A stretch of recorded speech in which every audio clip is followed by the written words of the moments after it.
Hazrat Ibn Abbas radiyallahu anhu reports that on the day of sacrifice, Allah's Apostle sallallahu alaihi wasallam delivering the sermon said, "O people, what day is it?"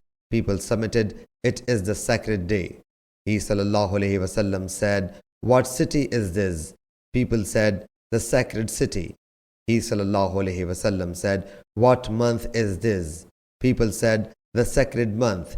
He sallallahu alaihi wasallam said, "Your blood, life, your property, and your honor are sacred to you like the sanctity of this day of yours, in this city of yours, in this month of yours." He repeated this statement again and again, then raised his head and said, "O Allah Jalla Jalaluhu, have I delivered the message? O Allah Jalla Jalaluhu, have I conveyed the message?"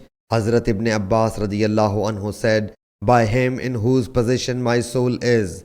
He sallallahu alaihi wasallam enjoined his ummah that those who are present must convey it to those who are absent, and you must not convert to infidelity after me slaying one another. Sahih Bukhari, Hadith number 1739.